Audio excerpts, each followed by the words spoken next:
নমস্কাৰ। আজি আকৌ এটা মাছৰ ৰেচিপি লৈ আহিছোঁ সৰিয়হৰে। ইয়াতে মই সৰিয়হ 3 চামুচ লৈছোঁ, পিঁয়াজ 2টা, নহৰু 3-4 ফুটা আৰু অকণমান আদা। সেইখিনি মিক্সিত পিচি লৈছোঁ। অকণমান পিঁয়াজ বেলেগকৈ কাটি থৈছোঁ। প্ৰথমতে কেৰাহীটো গৰম হোৱাৰ পিছত তেল দিছোঁ গৰম হ'বলৈ।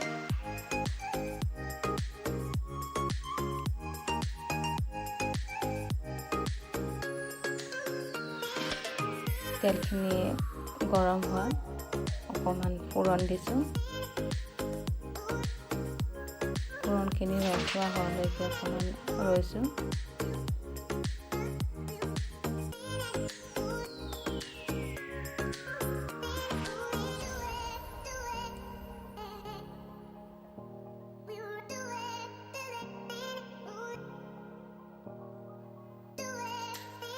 এতিয়া তাত 2-3 খিলা তেজপাত দিছোঁ।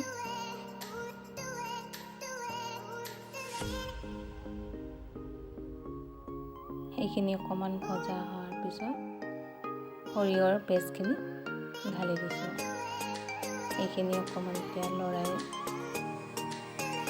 তাৰ কেঁচা মছলাৰ গোন্ধটো নাইকিয়া হ'বৰ কাৰণে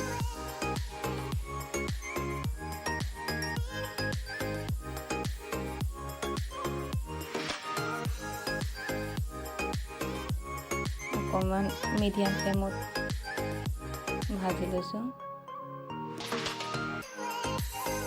এইখিনি অলপ তেল বিৰিঙি নুঠালৈকে অলপ পানী দি পেলাই ভাজি থাকিব লাগে, নহ'লে তাৰ কেঁচা গোন্ধটো থাকি যায়।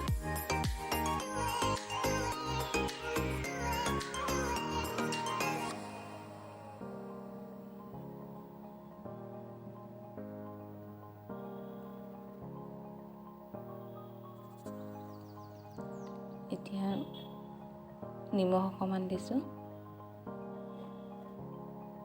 আপোনালোকে নিজৰ পৰিমাণ অনুযায়ী দিব পাৰে। তাৰপিছত আৰু অকণমান হালধি দিছোঁ।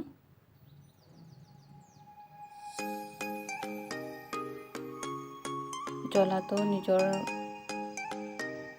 পৰিমাণটো চাই পেলাই দিব। যদি আপোনালোকে বেছি জ্বলা ভাল পায় তেতিয়াহ'লে বেছিকৈ জ্বলাটো দিব।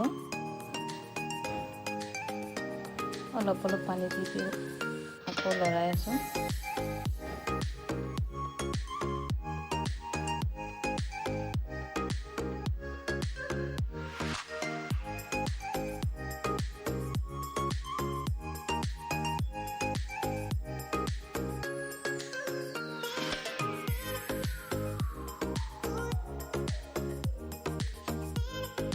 আকৌ তলিত লাগিব ধৰিলে অলপ পানী দি লৰাই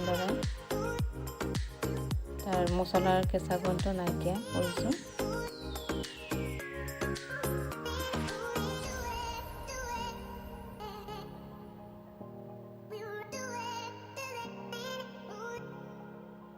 এনেকৈ কৰিলে বেছি সময় নালাগে বনোৱাত,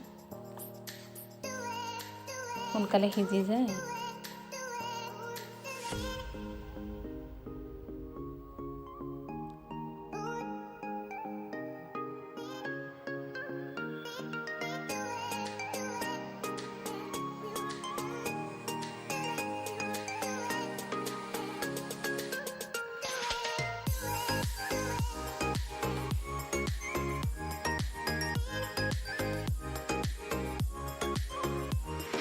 এতিয়া অলপ ভজাৰ পিছত তেল বিৰিঙিব ধৰিব, তেতিয়া যিখিনি হিচাপত আপোনালোকৰ জোল লাগে সেইটো হিচাপত পানী দিলেই হ'ল। সৰু গ্লাছ এটাৰে 1 গ্লাছ পানী দিছোঁ।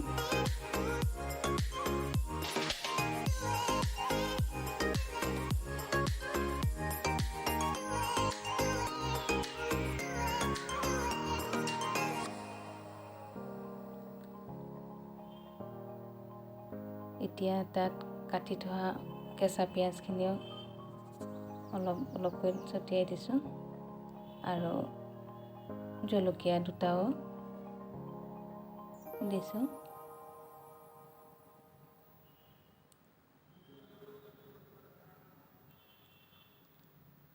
এইখিনি উতলা পিছত অকণমান জিৰা গুড়িও দিছোঁ।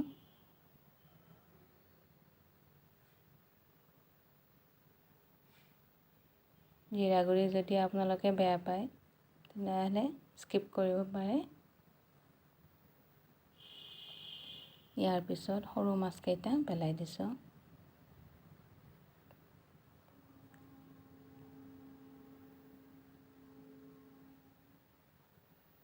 মাছকেইটা অকণমান লেৰেলি আছিলে, ভাজোতে অকণমান ভঙাৰ নিচিনাই হৈছে।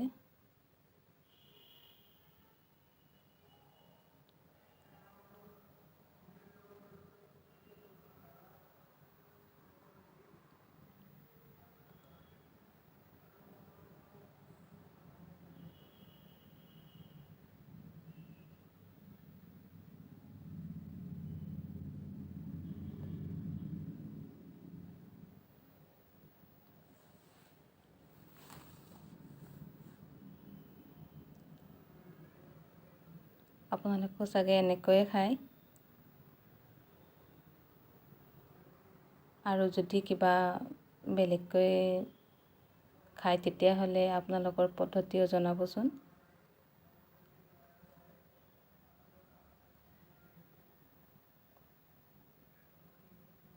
এতিয়া থপথপীয়া হোৱাত নমাই থলোঁ। এয়াই আছিল আজিৰ ভিডিঅ'টো।